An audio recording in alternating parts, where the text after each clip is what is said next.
What is the Quran really?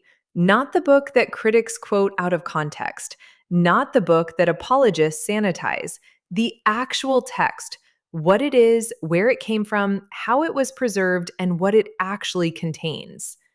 What is the Quran? The Quran is the central religious text of Islam. Muslims believe it is the direct word of God, transmitted to the Prophet Muhammad through the angel Jibreel over a period of approximately 23 years between 610 and 632 CE.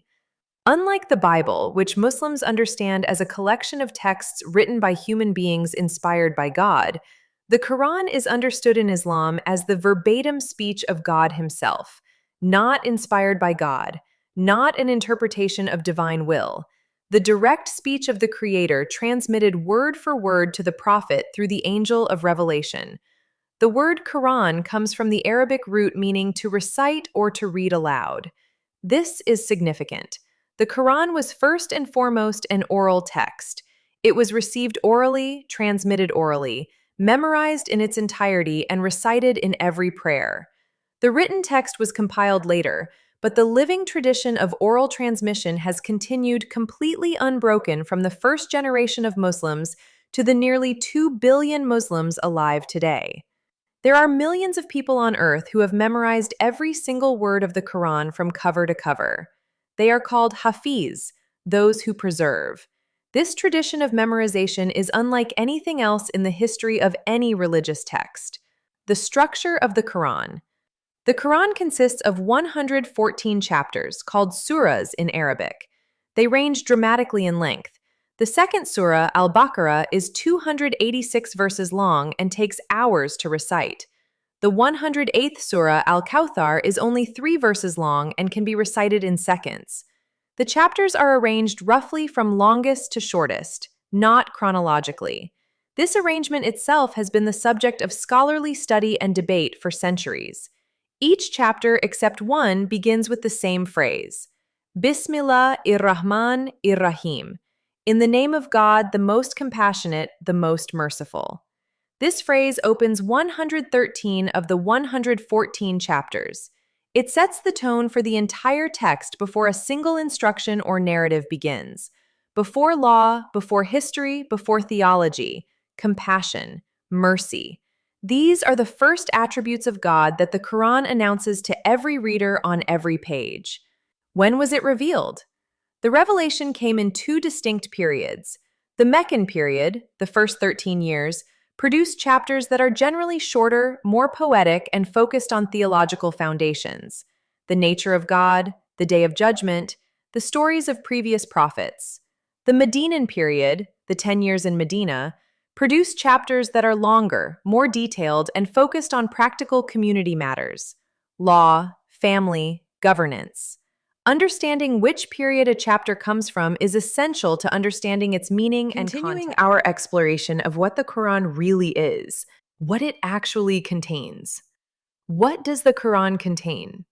The Quran contains several distinct categories of content that are often collapsed together in popular discussions about Islam. Theology. The Quran's most repeated theme is the nature of God. Tawheed, the absolute and undivided oneness of God, is the central and non-negotiable theological principle of Islam. God is described in the Quran through 99 names and attributes. Al-Rahman, the universally merciful. Al-Rahim, the specifically merciful. Al-Hakim, the all-wise. Al-Wadud, the loving. Al-Ghaffar, the repeatedly forgiving. The picture of God that emerges from a complete reading of the Quran is not primarily one of punishment and judgment. It is primarily one of overwhelming mercy, compassion, and closeness to every human being who sincerely turns toward Him. Stories of prophets. The Quran contains the stories of 25 named prophets, from Adam to Muhammad. Many of these figures are immediately recognizable to Jews and Christians. Abraham, Moses, David, Solomon, Jesus, Mary. But they appear in the Quran with different emphases and sometimes with additional details not found in the Bible. The Quran presents them not as Jewish or Christian figures, but as Muslim prophets, human beings who submitted to the one God, whose messages were part of a single continuous divine project that reached its final form in the revelation to Muhammad. Law and ethics. The Quran contains specific legal prescriptions on marriage, divorce, inheritance, prayer, fasting, charity, pilgrimage, and the treatment of other communities. These specific legal verses represent a relatively small percentage of the total text. The overwhelming majority of the Quran is theological narrative, spiritual exhortation, and reflection rather than legislation. The Quran is primarily a book about God, not primarily a law book. Nature and the cosmos. The Quran repeatedly and insistently directs human beings to observe and reflect on the natural world as evidence of God's existence and power. The creation of the heavens and the earth, the alternation of night and day, the water cycle, the growth of plants from dead earth, the diversity of human languages and colors. All of these are presented as ayat, signs, that invite serious reflection from anyone with a thinking mind. The Quran and previous scriptures. The Quran's relationship to the Bible is one of the most misunderstood aspects of Islam.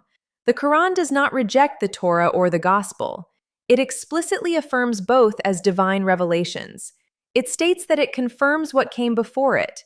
The theological position is not that the Bible is wrong, but that the texts that currently exist have not been perfectly preserved through history, and that the Quran is the final and completely preserved form of God's revelation to humanity. The final part of our exploration of what the Quran really is, including the questions most people avoid asking.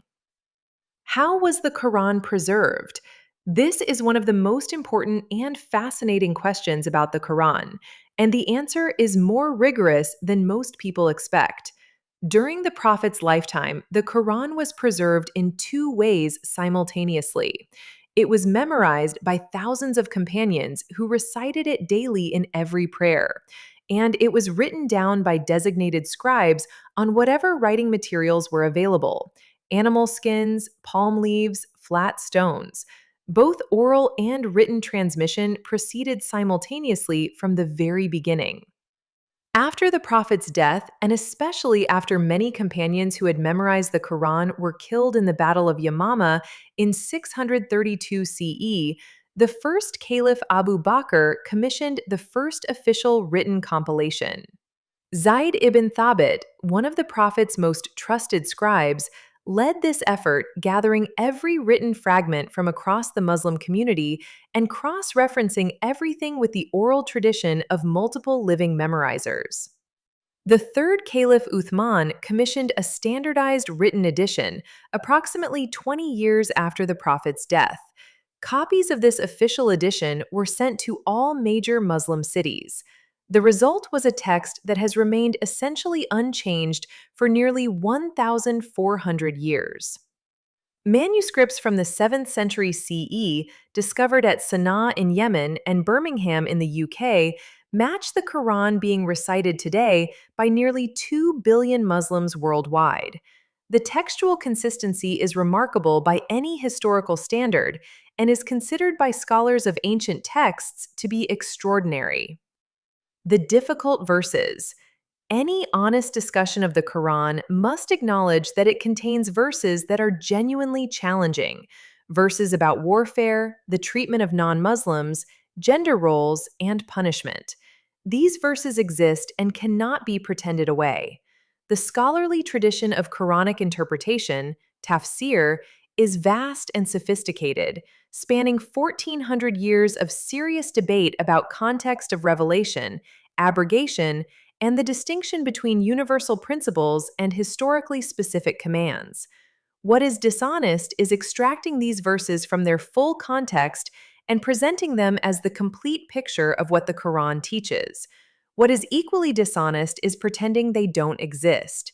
The truth requires holding both realities together with intellectual honesty. The literary dimension. The Quran is considered by Arabic speakers, Muslim and non-Muslim alike, to be a literary masterpiece. It issued the Tahadi, a challenge to produce something comparable to even one of its chapters. This challenge has stood for 1,400 years.